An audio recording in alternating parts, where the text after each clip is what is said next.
I don't want to miss anything you have to say. Understood. Perfect. So how's the show going? It's good. It's dynamic. This show, we got involved in it, I don't know, 10 years ago. That's and insane. This hall wasn't even here when we first started. It was just the first hall when you come in. Now, obviously, this is kind of like the main thorough. And then they've added another new one. I went over there. There's a ton of brands I've never even heard of in there. It's cool. I guess they've been on a waiting list. Isn't it crazy how big this industry is getting? How much money is in this industry? It's, what I'm excited about is the new administration. And I honestly feel we're on the cusp of blood sports has been a bad thing, especially the last 4 years under the administrations and the policies that we're in. And I feel like there's going to be just kind of a new sky's unlimited type thing. I mean, it's cool to be an outdoorsman. It's cool to be self-reliant. It's cool to, be involved in hunting and shooting and fishing and these, these family-based cultures that have been shunned. Hunting was always under attack even before the Biden administration. Mm-hmm. Anti-hunting was a big deal. But then everybody got to feel what it felt like to be a hunter that was being attacked by anti-hunters, Mm-hmm. right? So counterculture, cancel culture, critical race theory, all those things. Now everybody got to experience that firsthand, and the hunting community was already under that, right? So now they have a sense of what that's about. Yeah. So I think it's super exciting. Well, yeah, there was a 10 or 15 year period where they were trying to take masculinity out of men and probably put it into women, but there was this shift in our culture where masculinity was not cool. It really felt like once Trump got reelected, that all changed. Right. Maybe it's because we're close to it or whatever, but I just get the sense now that we're back to where we were, 20 or 30 years ago, where men can be men and that's okay. And I think hunting is one of those masculine things, even though women do it, but it's one of those things for men that just put you back to your roots and your core. You're kind of this primitive man of hunting. There's something about just being self-reliance. Like if you're for wives, for girlfriends, for whatever, women want security, and there's a lot of different ways to provide that. But I have a sense of accomplishment when I'm filling our freezer, right? Yep. And especially, when it's with meat that my wife likes, this is fantastic, right? And so that's just, I think, a part of the core of who we are as Yes. like men and humans. But, shooting sports in general, that's about self-preservation, the ability to protect yourself, right? Protect your family, protect what you believe in. I mean, the right to keep and bear arms. I mean, that's what our forefathers built this nation on. Right. And so, yeah, I think masculinity is cool again. Guys are cool again that are outdoorsmen, that hunt, fish, and you don't have to be super feminine and all this bullshit that we've had jammed down our throats in the cancel culture. I mean, I had some terrible experiences through that whole thing. I lost our Facebook accounts. I was canceled here and canceled there, and I don't even do guns. Yeah, you're just doing camo. And I do camo apparel, man. Yeah. Come on. Yeah, I think, part of that is inherently hunters, outdoorsmen, conservatives. We're just generally quiet, and we don't want anybody to bother us, and we want to do our thing and just be out in nature and hunting and fishing. And, yeah, for sure. And we're not the squeaky wheel. We just kind of want to just leave me alone. And then you got that cancel culture, and you got the feminism just getting shoved down our throats, and our nature is just to go, well, that'll pass. But now, after the last 4 years of just extreme attacks, you're starting to see, the hunters, the fishers, the 2A guys, and the conservatives go, nah, man, we're done with this. And we're starting to speak up, and you realize that there's more of us than you thought there were. Oh, well, you get to see it when you live in an area that is completely influxed by people that are trying to move away from it. Like, we live in Boise, Idaho. We're stationed out of Eagle, Idaho. And the amount of people that moved in there from Portland, Seattle, California, they were moving there for a quality of life, right? They weren't moving there because we had like super cool views and stuff like that. That's all part of it. Like, it's, that outdoors is all part of it. But the quality of life, the amount of hunting that has just spiked through the roof guys, the first thing they want to do is they want to like get their hunting licenses. They want to get out, figure out new areas, new regions. And granted, it sucks for over-the-counter hunting, right? Like I've seen areas just completely inundated. And I'm telling you, man, like these guys are excited to move there. And there's just so many law enforcement guys. It blows my mind. And I actually love it. I'm from a community called Star, Idaho. And I would bet 9 out of 10 people that have moved there are retired law enforcement or first responders. And the word just got out, right? Like, so it's this community of people that were in this areas where it was defund the police. It was, you know, you guys are trash. And then they come to our neck of the woods and they're like, hey, welcome, man. We love you. Get your license plate changed. It's not cool to be from California, you know, but you're a cool dude. Oh, you want to go to the range? Cool, you know. Are most of these people conservatives, or yes, you get all some? Of them. Are they all? So all and I know. I mean, at least the ones I'm bumping into. Mm-hmm. Like I've had to change my heart a little bit because, to be honest with you, I had more California jokes and I hated Californians and I was like, you know, whatever. But I've changed my heart because I've got to know a lot of these guys and they're just like us. They were forced and growing up and had jobs, good jobs or whatever in an area that they absolutely hated because of how they were treated and not respected. Yeah. It just blows my mind. Like, how can you not have admiration for somebody that's out there trying to keep you protected? It doesn't make any sense to me at all.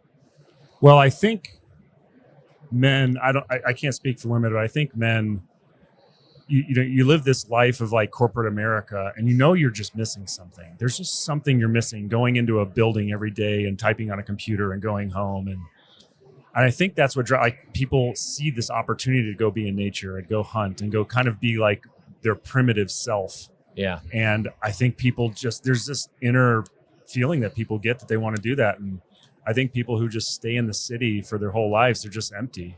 I mean, not all of them, but I get the sense that that's the case. You know, people need to be out in nature and hunting and providing. And like you said, being able to provide for your family, for your wife, in that raw way is just, nothing else like it. No, it's not the same to go to the grocery store and pick up food, you know, than it is to pull meat out of the freezer that you killed. The best hunts that I've been on include my family as well. Mm-hmm. And I've got 2 daughters and my wife, and they hunt as well. And I've come to the conclusion, if you have if you're in a marriage and the wife is into hunting and shooting, the kids will follow no matter what. If she's not into it, the kids might or might not.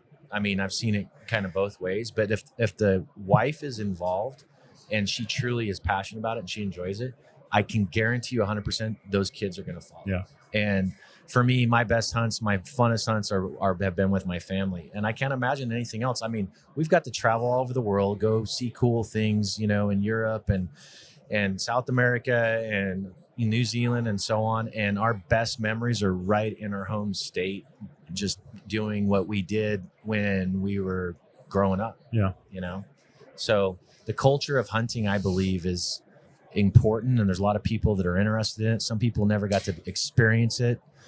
So there is a barrier of entry, and that's becoming less and less, you know, and people are able to figure out like, hey, so if I go out and shoot a deer, like, what do I do then? And how's that work? And, you know, then what? And that barrier is getting lowered quite a bit.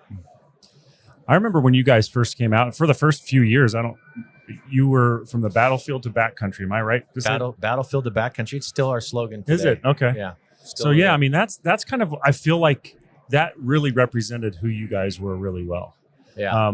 You know, a couple military guys fought, you know, Afghanistan, Iraq time frame.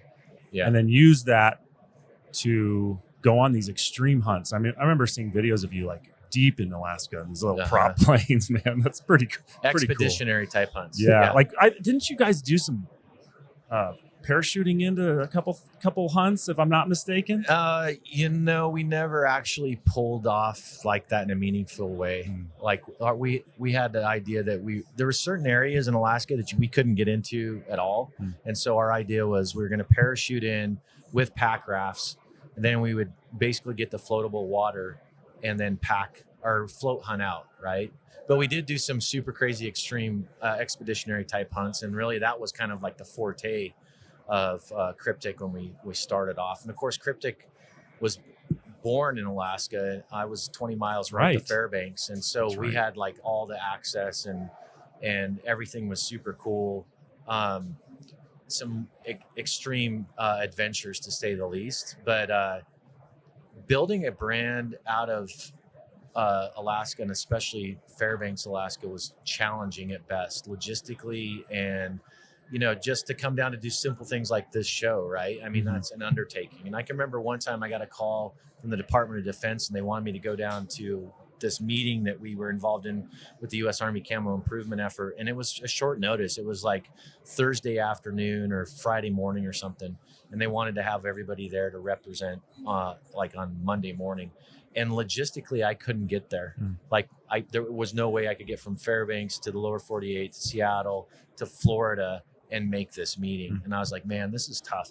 And truth be told about that is Alaska's a super awesome state. I love this state, but my family homesteaded in the 1880s in Idaho. My wife's family homesteaded in the 1880s in Idaho on either side of the state.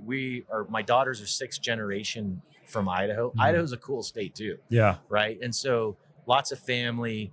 Bottom line is we gravitated back to our home state. Yeah. And there's still super crazy remote areas. The Frank Church Wilderness is like untouched, and no motorized vehicles in Idaho. So it's got all that remoteness and that sexiness. Alaska's just done an extremely good job marketing themselves as a state. Yeah. But those expeditionary type hunts, that's definitely a fiber of our brand. And to your point, Battlefield to Backcountry, that is like the soul of the brand. Yeah. Like, I mean, we have programs that we're doing with, certain products and things and camo and apparel for tier 1 assets, Navy Special Warfare, Army Special Warfare, foreign military, coalition spec ops, but then also our passion on the hunting side as well. Yeah. And that was the genesis of Kryptek. How did you end up in Alaska anyway? I had a childhood best friend that when we got to like these crossroads in life, he moved to Alaska to become a guide and an outfitter. And I went to college and got my degree and went and flew Apache attack helicopters. And we just had this big branch. And so after, I don't know, I guess it was probably 20 years or so, he had a business in Alaska. I was a silent partner in that business. I had that operating so I could fund fishing trips and hunting trips up there. And a big opportunity came up, and it was massive, and it had to do with servicing the oil fields in Prudhoe Bay and Dead Horse, and big, energy clients, Conoco, BP, Eni Petroleum. And I hit a crossroads in the military where I'd been, deployed multiple times back to back. My oldest daughter was 6. I was gone 4 out of her 6 years. It's crazy. My youngest was 4. I was gone 3 out of her 4 years. And the bottom line is I just made the most difficult decision of my life at that point was to separate out of the military, which I never thought I was ever going to do. And I, for the first time, saw my children growing up without me being involved. My wife raising them basically. Yeah. And super hard on my wife, all the wives, when I know it's more talked about now, but then, they were responsible for everything. I always thought it was always harder on the wife than it was the man going into war. I don't disagree with you. Because we volunteered to do that, and that's we're looking forward to it. It's our job, but they didn't really volunteer for that. No. And they've got to keep it all together back at home, wondering whether their husband's going to come home, trying to take care of their kids, having to talk to their kids about why dad's gone. That's a tough job. Super tough. And to see, fellow soldiers get, killed, and then to go through, the wives go through all that mourning, all that process, all that stuff. So yeah, it's a lot. And anyway, that's how I ended up in Alaska. And it was just like, hey, I'm going to go live in Alaska. Yeah. And it was a 7-year experience, and it was awesome. And the thing I miss most actually isn't hunting, it's the fishing. Like, honestly, it was the baddest ass. Like, summers were great. But there's also a lot of challenges too. And growing the business is one of them. Yeah. So, well, tell us about, from what I remember, you came out with that camo, the Highland camo first. It was like this unique pattern nobody had ever seen. Yeah. Can you talk about the process of building and starting Kryptek and where you even started from? You just had a pattern and you're like, hey, let's turn this into apparel. Well, when we first got started, we weren't in Kryptek Camo. We were in Mothwing Mountain Mimicry. And Cabela's got a hold of our business model, and they fell in love with one aspect, which was this tactical hunting crossover. And they had tried to do some white label stuff, and they didn't have any authenticity with it. And so anyway, I flew to Sydney, Nebraska. We met with Cabela's, and we ended up going into an exclusive with them out of the gate, like from zero to now we're in Cabela's catalog. And this was back when you got the big, thick catalog that was everybody looked forward to, right? And you never threw it away. And it was like an inch and a half thick, and it sat next to the toilet or something, and we landed on 3 pages of Cabela's catalog. And at that point, they really fell in love with one feature, one sentence that was in that business model. And it was to spiral features and functions out of special operations apparel into the civilian hunting market. And at that point, like simple stuff like knee systems, built-in knee systems, adjustable waist systems, all these things, they weren't available in the civilian hunting market. And they became really prominent, especially, with tier 1 guys running around, and they had all the cool Gucci kit, and a lot of the stuff that they had that stuff. And so they loved that. And it was really just a feature rich discussion in the lineup. In the meantime, we get pushed into Mothwing Mountain Mimicry. In hindsight, I know exactly why. I didn't know then, but I can tell you why. So Sitka had stood up. Jason Harrison had stood that up. There was kind of a takeover that happened with Gore-Tex. They were in Mothwing Mountain Mimicry. When they got taken over by Gore-Tex, they went to Gore Optifade. There was this giant void for Mothwing Mountain Mimicry. And so guys didn't have complete kits. They didn't have like the jackets they had the pants and the shirt, but they didn't have whatever. And so Cabela's recognized that.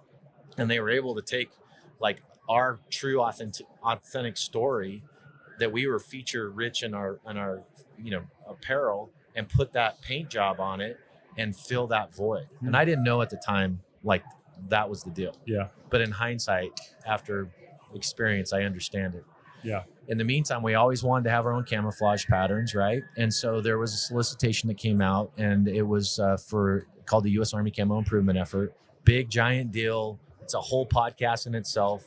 But the bottom line is Kryptek was down selected with 3 other companies. And they were all billion-dollar companies, and we were myself and Josh Cleghorn, and Josh Cleghorn was still in the Army at that time. Well, I remember that's where I came in, or that's where I met you. Yeah. We were at SHOT Show. You said, hey, there was 4 down selected companies. Yeah. I didn't know anything prior to that. I didn't know anything about the Mothwing. I think you must have just come out with Highlander.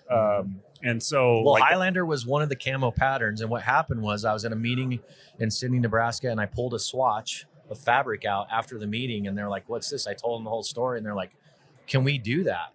And I was like, I don't know. We're like in the middle of this big competition with the DOD right now. So we contacted the DOD, went back and forth, and they're like, yeah, this is still going to be your intellectual property. We're just going to have rights to it for 10 years. You can do whatever you want with it. And so I thought we were stepping into an experiment, like we're going to do a small run of Highlander, and then the rest was going to be in Mothwing Mountain Mimicry. And I actually thought it was like 10%, right? Well, when the order came in and they did everything, it was 90% Highlander. And so we launched Kryptek Highlander while it was still under testing in the U.S. military. And everybody that was anyone in the tactical world thought we were the biggest fools on the planet. They're like, what are you guys doing? Like, this thing with the military is huge. You're going to muff this up, right? Well, truth be told, we just happened to have good luck, really, because to fast forward, the U.S. Army Camo Improvement Effort never came to fruition. The phase 2 testing, they never released the results, and they never issued an award. And that was because Congress passed a bill that said the entire U.S. military, anyone federally funded, is all going to go to the same camo by 2018. Marine Corps, Coast Guard, Border Patrol, all these guys. Well, so the Army saw that, and they're like, well, we're not going to do this because this is coming down the pipeline. They never pivoted in. They never selected the best camo, which would have been Kryptek. We should have been the camo for the U.S. Army. And in the meantime, I had these guys from Cabela's that were interested in bringing it out, and Kryptek Highlander got introduced to the hunting market. It completely disrupted the sticks and leaves market. We came in like we were so disruptive at that time. Like the incumbents. Thank goodness. Well, the incumbents, they're still around, but the sticks and leaves camo was like, what the hell's going on? And it took off. Yeah. And still to this day, Highlanders are top selling hunting camo. It's crazy. Yeah, because you've released a lot of new ones. Yeah, and you're continuously releasing them. Well, not as much as some of the other just pure camo companies. We're kind of a hybrid, right? Like we've got our own true Kryptek branded gear and apparel. And then we also have our Camouflage. And we do license that camo out to like Graybow stocks, for example, or, a bow company, rifle companies are real prominent, any firearm companies. But we're not just a licensing company, and you're going to see like always sit back and like you put this camo here, put this camo there. Don't care. Some of the incumbents, they don't care where their camo goes. It could be at 7-Eleven on a lighter, and they're fine with it, right? I personally don't want our stuff in 7-Eleven. So, yeah, we do, and we have a plethora of camo patterns that aren't released. And actually, we've engaged with other countries and had discussions, and we actually have one that's ongoing right now that's somewhat significant, that would become a very specialized, unique camo pattern just for their military. Yeah. And so those are big wins if you can get them. They're not easy though, and they don't happen fast. Yeah. There's a lot of bureaucracy involved with camouflage, believe it or not, and rightfully so. I mean, when you put that onto a uniform that's going to be issued to a soldier, you're talking about esprit de corps, morale, recruitment, identify friend or foe. There's all these different aspects. And what's happened over the last really 5 years, there's been a saturation on multicam, right? Like if you watch anything on the news between Ukraine and Russia, it's everywhere. They're wearing orange or yellow armbands versus red armbands. It's like, because everybody's wearing multicam. Yeah. Right? Multicam kind of became like the rock star camo too. You see it like Monster Energy and Supercross, and like everybody, like in that industry, everybody's going to that pattern. But I think one thing you guys did really, really well that we love is the Knox, that obscure Knox. Oh, yeah. People just love that on our stocks. It's perfect. It's such a great pattern. Well, the thing with Obscura, Knox, and also Skyfall is that you don't have to do a whole lot of accents on the barrels because black's going to go with black, right? Yep. But you can pull in some tans or some grays, and it really makes the whole firearm pop. I think that we never took into consideration shelf appeal with our first family of camouflage. It was never a consideration. We tested our camouflage really 50 meters and out, and we didn't go much past that because that's the specs that the military provided to us. And so our camouflage works really well in naked eye acquisition when you're going against peer on peer competitors, right? But when you start to get back down into shelf appeal, many camouflages are developed for 48 inches right here, right? And at the end of the day, there's a lot of science, and there's a whole lot of like how the eye sees, how the brain looks at different shapes and so on. But there's a lot to be said about shit that just looks good, like Skyfall, that guy's jacket right there, right? You put that on a firearm, and people, they go, wow. Especially if you throw like the bolt throw and then one of the golds, or something, just little features that ties it all in. And I do think shelf appeal is important. To be honest, even though it wasn't a consideration for us early on. Kryptek has just grown to be such a monster in the industry. I mean, we check in, we get our badges, and we got a Kryptek holder. Yeah. I mean, you guys have just, your marketing, everything just is so good. And it can be better. Dude, I look back at the last 10 years, and I really think we were in a hobby. We're hobby phase. And a lot of stuff we were just so blessed. I mean, honestly, dude, how does a couple guys get down selected against $1 billion companies? That is a crazy one. And I'll tell you, I think I told you this, Ryan, placement in video games, Call of Duty Black Ops, Call of Duty Advanced Warfare, Tom Clancy Ghost Recon, all these, like, there's more. When that all occurred, I know exactly how it happened. The Activision head shed went on a boondoggle on the East Coast with some former CAG operators that were doing a leadership deal, and they were wearing Kryptek Highlander. And they're like, "What's this?" And they told them the story, and they're like, "We got to have that." And all of a sudden, we were getting pinged by Activision to license our camo into the video games. And at that point, we were like, "Well, that's cool, right? Like, awesome." We flew down. We met with subsidiary Sledgehammer. I can remember the meeting very well. We're like, "Well, what are you guys going to pay us for this?" And they kind of laughed, and they're like, "Well, we weren't. That's not how it works. Usually, we get paid." And in fact, we just did this deal with this other brand, and they paid us $30 million. And I'm just sitting there like, holy shit, like this is a whole new deal.